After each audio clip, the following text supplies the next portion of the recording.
communes et des défis communs sur un espace communautaire unique mais cloisonné par la colonisation.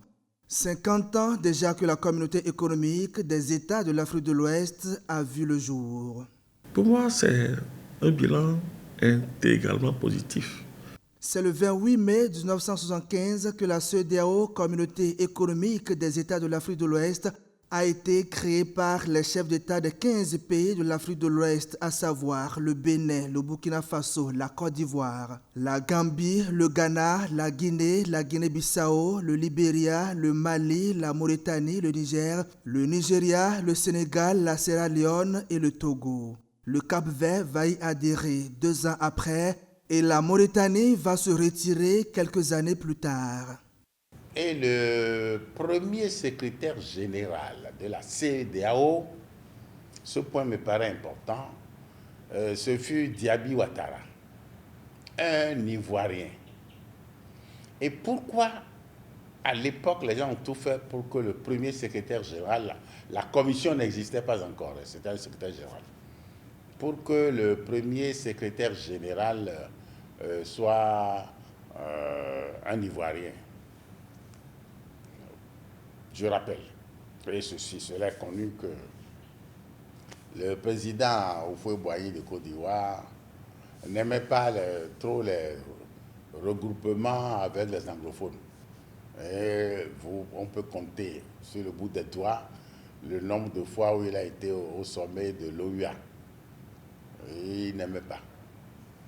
Donc, on a pris un Ivoirien, on a désigné la Côte d'Ivoire pour être secrétaire général, et la Côte d'Ivoire a désigné Diaby Ouattara pour forcer la main à la Côte d'Ivoire pour que la Côte d'Ivoire puisse demeurer au sein de la CEDEAO.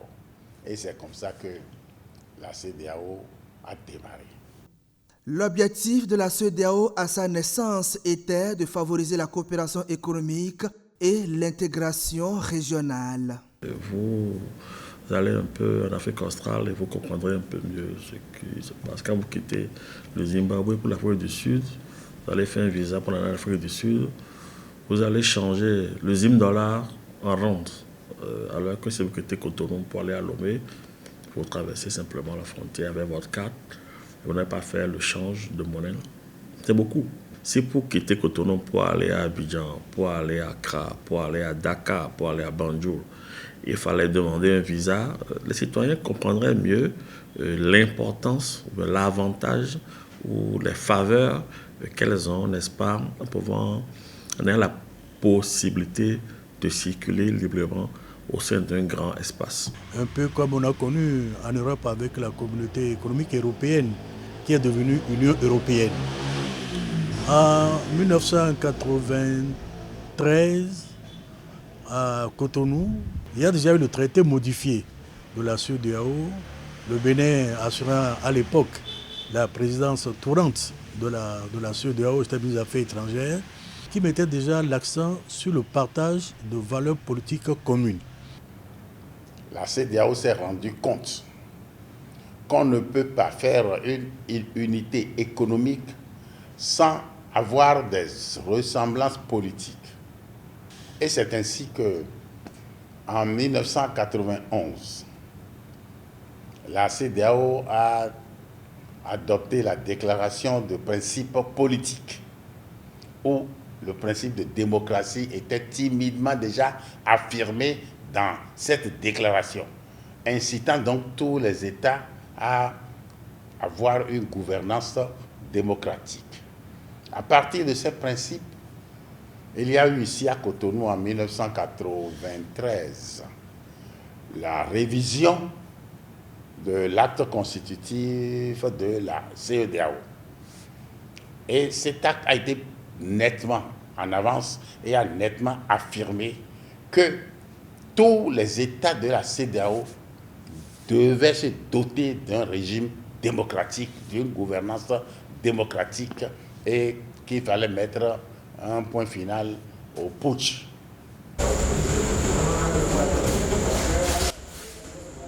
C'est au nom du protocole additionnel sur la démocratie et la bonne gouvernance, notamment en son article 12, que la commission de la CEDEAO a mis en place en juin 2006 une machine qui va renforcer le système électoral dans la sous-région. La division assistance électorale dont les commandes ont été confiées à un expert de la gouvernance électorale. Francis Gabriel Oké a été pendant 17 ans chef de la division assistance électorale. La mission qui lui a été confiée est bien précise, avec une feuille de route bien claire.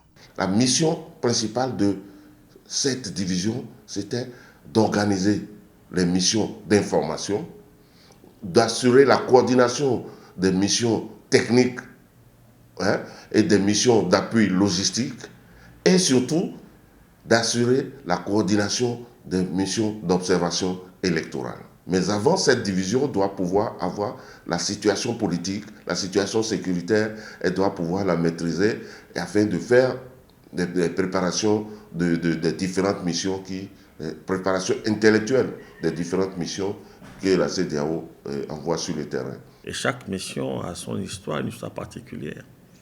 Pour les législatives de 2023, je crois, en Guinée-Bissau, si la CEDEAO n'avait pas déployé une mission d'observation électorale de long terme, composée d'une dizaine d'experts dans différents domaines, la biométrie, la logistique, les opérations, la formation, la communication, je pense que ce pays aurait dérapé. On a eu un impact significatif sur le cours de l'histoire électorale dans ce pays-là, sans intervention malsaine, sans injonction.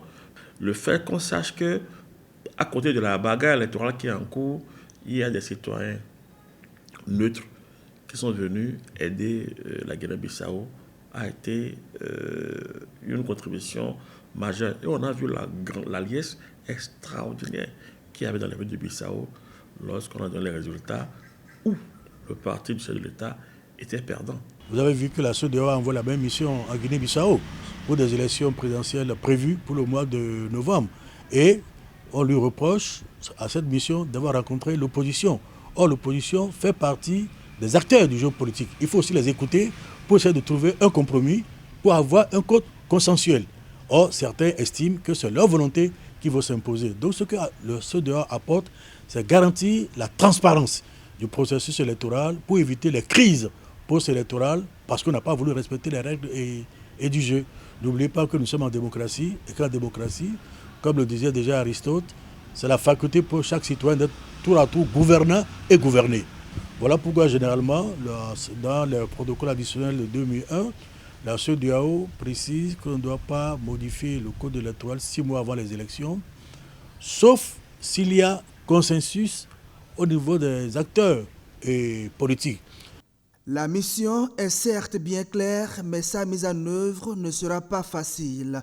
Chaque État membre revendique sa souveraineté, pendant que la CEDEAO, elle, attachée à la culture des valeurs démocratiques, tient à la transparence, la crédibilité et l'inclusivité des élections. La division assistance électorale va dérouler son agenda, mais d'un État à un autre, les défis varient. L'organisation sous-régionale reste ferme sur certaines questions.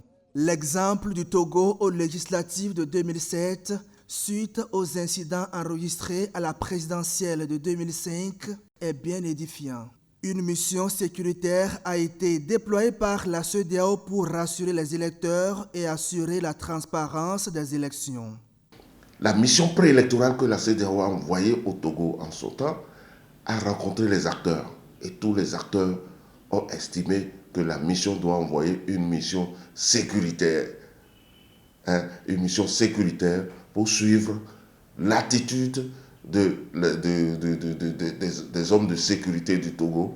Et c'est la première fois et la seule fois en 19 ans que la CEDEAO a envoyé une mission préélectorale sécuritaire. Et ça a été une proposition du chef de l'État togolais. La CEDEAO a déployé 100 officiers que nous avons déployés dans tout le Togo qui ont passé 1 mois juste pour surveiller l'attitude des agents de sécurité et des officiers togolais pendant les élections. Et par conséquent, la mission qu'envoie la CEDEAO ne va pas simplement voir comment cela se passe, mais apporte aussi un éclairage en partageant l'expérience qui ont réussi dans d'autres pays avec les pays où la mission est dépêchée pour l'observation.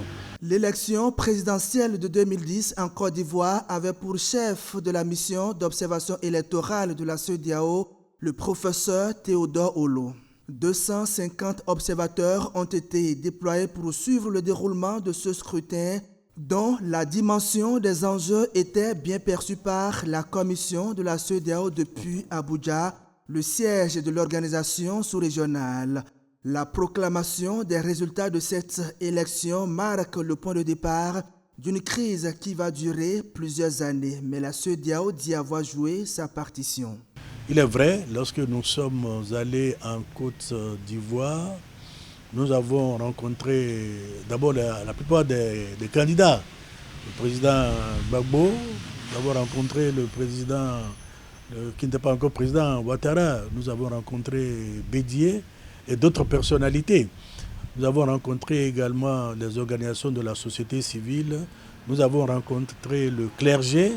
Nous avons rencontré la commission électorale indépendante et le Conseil constitutionnel de Côte d'Ivoire, dont le président est un ami et un collègue. Il y a André, et ce conseil était composé aussi d'autres collègues, amis, dont Félix Tano. Et nous leur avons dit que généralement, lorsqu'il y a ces élections, nous devons être des arbitres et qu'il ne nous appartient pas de renverser le choix exprimé par les électeurs dans les urnes. Que par exemple, s'il y a des annulations dans une région donnée, en principe, on doit surseoir à la proclamation des résultats, reprendre les élections dans cette zone avant de proclamer les résultats. Et Félix Tano, qui est membre de ce conseil constitutionnel, m'a rappelé que c'est cette procédure qui a été respectée aux dernières élections au Ghana, ce que personnellement j'ignorais. Mais lui, il a apporté encore cela pour confirmer la proposition que nous avions faite aux membres de ce conseil constitutionnel. Malheureusement, les résultats, il y a eu dans les résultats proclamés par le conseil constitutionnel des annulations dans les régions du Nord favorables au candidat Ouattara et sans attendre de proclamer, d'organiser, de reprendre les élections dans ces zones, les résultats ont été proclamés donnant la victoire au président Gbagbo, candidat à un second mandat, ce qui fait que ça a été le choix d'une partie du corps électoral et non pas de l'ensemble du corps électoral. Et il faut féliciter le professeur Kourou qui avait sauvé la situation. Et nous avons eu, lors de la coordination de la réunion des chefs de mission qui a été organisée par le chef de mission de l'ONUCI en son temps, et la parole a été donnée en priorité à la délégation de la CEDEAO et nous avons témoigné de l'effectivité du processus en 2010, quel que soit le commentaire des autres. Et les autres missions ont suivi la position de la CEDEAO. Sans les missions d'observation électorale de la CEDEAO, les missions de court terme, les missions de long terme, les missions exploratoires, je pense que beaucoup de pays ont rencontré énormément de difficultés. En plus des missions de court terme, la CEDEAO déploie des missions de long terme et des missions court-terme pour mieux apprécier le processus électoral. Dans cette même dynamique, la division assistance électorale a créé en février 2008 en Guinée le réseau des structures de gestion électorale en Afrique de l'Ouest qui, conformément à son mandat de promotion d'élections libres, transparentes et crédibles dans la sous-région ouest africaine, déploie des missions hybrides de suivi post-électoral et d'évaluation des besoins du pays organisateur.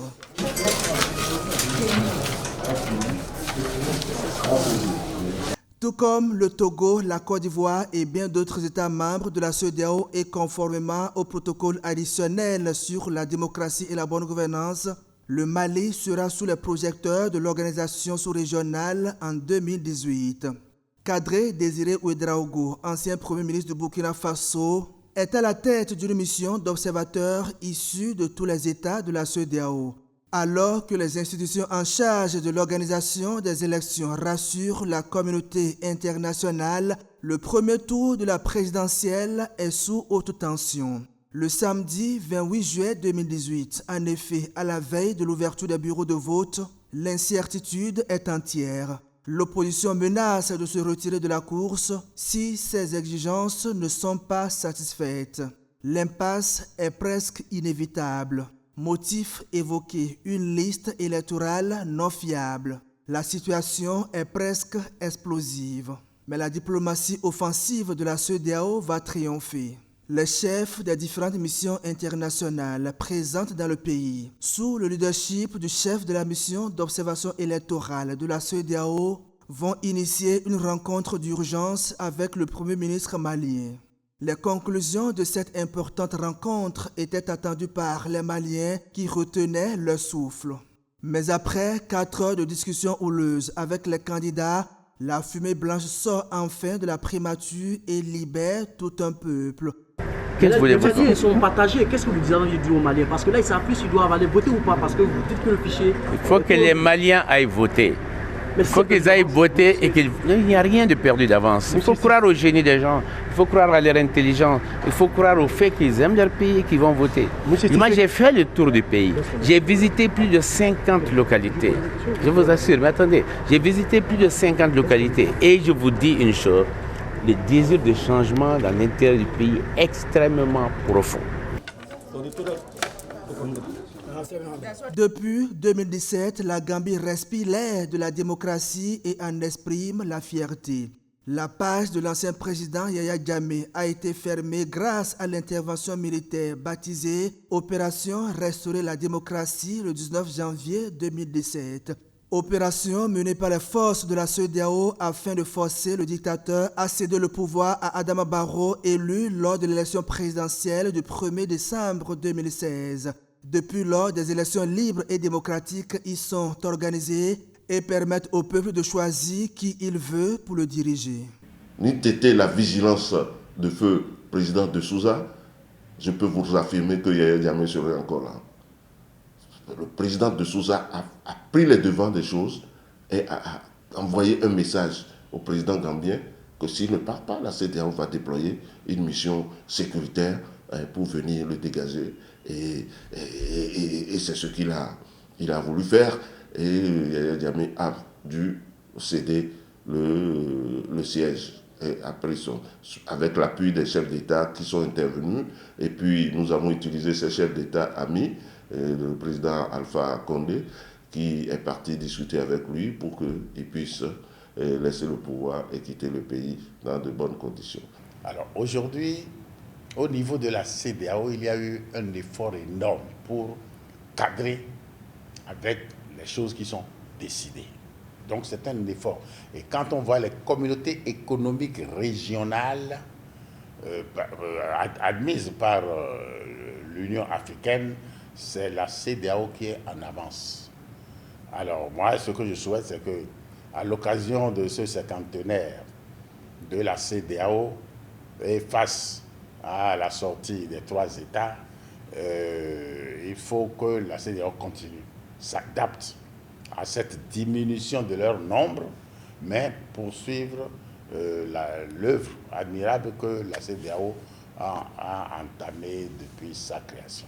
À chaque élection majeure dans l'un de ses États membres, les envoyés de la CEDEAO échangent avec les chefs d'État candidats à leur propre succession ou non pour les exhorter à prendre les dispositions nécessaires pour garantir la paix, la sécurité et la crédibilité du processus électoral. C'est également une occasion pour inviter les forces de sécurité à rester dans leurs casernes.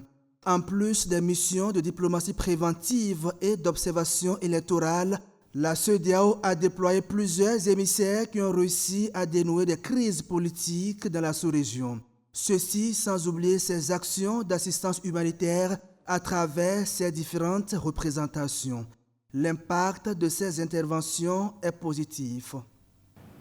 Le protocole additionnel comporte une interdiction de toute rupture de constitution. Toute rupture de constitution, quelle qu'en soit la forme, donc putsch, de tripatouillage des constitutions, invention de règles juridiques pour contourner des choses, tout ça c'est interdit. Et ça a prévu des sanctions qui étaient faibles et en même temps accompagnées de mesures d'accompagnement. C'est-à-dire lorsqu'il y a rupture de constitution dans un pays, la CEDEAO applique la sanction. Mais en même temps, la CEDEAO met en place une équipe d'assistance pour aider le pays qui a violé les règles, pour l'aider à revenir dans la droite ligne. Quand ATT a été renversé au Mali, par exemple, à un mois de la fin de son mandat, quand c'était Sanogo qui avait fait le coup d'État, la CEDEAO est intervenue, Sanogo a dû se retirer du pouvoir. ATT ne voulant pas reprendre le pouvoir, c'est le président de l'Assemblée nationale, comme le prévoit la Constitution, qui a assuré l'intérim jusqu'à ce qu'on organise de nouvelles élections. Et c'est là que Ibeka, Ibrahim Boubacar Keïta, a été élu président. Ça a été la même chose au Niger, quand Tandia a été chassé du pouvoir pour avoir fait un coup d'État en révisant la Constitution pour prolonger son mandat. Donc la CEDEAO permet le retour à l'ordre constitutionnel. En 2014, sous la division assistance électorale, la CEDEAO a financé tout le processus électoral en Guinée-Bissau avec un montant de 8 milliards de francs CFA, en plus de 4 experts qu'elle a déployés dans le pays et payés à ses frais. En 2016, pour l'organisation de les élections, le Bénin et le Ghana ont bénéficié chacun environ de 300 millions de francs CFA et environ 200 millions de francs CFA pour le Cap-Vert à la même année. En 2015, le Togo a également reçu un appui financier d'environ 200 millions de francs CFA de la part de la CEDEAO. Ceci sans oublier l'assistance logistique dont a bénéficié le Libéria en 2005. La Sierra Leone, quant à elle, a eu la CEDEAO à ses côtés en 2007 avec 40 camions pour le déploiement du matériel électoral et un appui financier d'environ 500 millions de francs CFA. Malgré ses efforts pour stabiliser la région et promouvoir la culture de la démocratie et de la bonne gouvernance, les actions de la CEDEAO restent limitées et ces défis sont encore plus grands. S'il y a une invite, c'est que à la CEDEAO, c'est au niveau du département des affaires politiques, de la sécurité et de la paix, c'est la division de l'assistance électorale qui a développé une très forte expertise en matière d'observation électorale. Il serait intéressant quand même que cette division se réorganise, se restructure pour vraiment apporter de l'assistance électorale aux États. Il faut que les États revoient la façon de nommer ou de désigner les membres du management de la CEDEAO pour que les choses soient plus effectives. La CEDEAO est la seule organisation qui a réussi son intégration, sa libre circulation du point de vue agriculture, du point de vue humanitaire, du point de vue infrastructure. La CEDEAO est en avance sur beaucoup de pays, il y a beaucoup d'organisations régionales en Afrique. Elle est une référence. Mais alors la CEDEAO n'a qu'à consacrer ses efforts à ces aspects et revoir comment elle peut intervenir parce que tout le monde qu'elle ne peut pas s'imposer à des États souverains.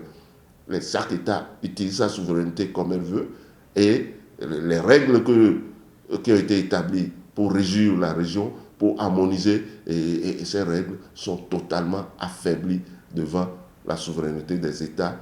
Et donc, je pense que c'est là que nous devons réfléchir aujourd'hui. L'intégration provient d'une délégation de souveraineté, c'est-à-dire chaque État abandonne dans tel domaine sa souveraineté et cette souveraineté est reprise en charge par l'organisation à laquelle l'État a adhéré. Bon, donc c'est un mini-État. On doit connaître la CEDEAO parce que quand l'intégration est avancée, mais ça devient un mini-État avec des compétences bien déterminées concédées par les États membres. La CEDEAO s'inscrit désormais dans une nouvelle dynamique pour 2050. La CEDEAO des peuples au détriment de la CEDEAO des États. Une CEDEAO qui prend en compte directement les besoins des populations ouest-africaines. Une vision que porte depuis quelques années le docteur Oumar Alieu Touré, président de la commission de la CEDEAO. Au regard des faits et actions mentionnés, il est évident qu'en 50 ans de vie, la CEDEAO a apporté beaucoup à la sous-région en essayant de contribuer à la stabilisation de ses États membres et à promouvoir les valeurs démocratiques. Mais le non-respect de certaines de ces décisions par certains États dans certaines circonstances données reste un facteur de fragilisation pour elle. Même si la CEDEAO est à 12, ce n'est pas le nombre qui compte, c'est la qualité des membres d'une organisation qui compte. Victime de sa rigueur dans l'application des tests que les États membres ont eux-mêmes signés en toute liberté, la CEDEAO est réduite à 12. Le Mali, le Burkina Faso et le Niger, dirigés par des militaires, ayant décidé de se retirer de la communauté qui assure par ailleurs la libre circulation des personnes et des biens. L'organisation garde toutefois ses portes ouvertes à ses États membres afin qu'ensemble ils poursuivent à écrire les plus belles pages de l'histoire de la CEDEAO, relever les défis communs pour le bien-être du peuple ouest africain.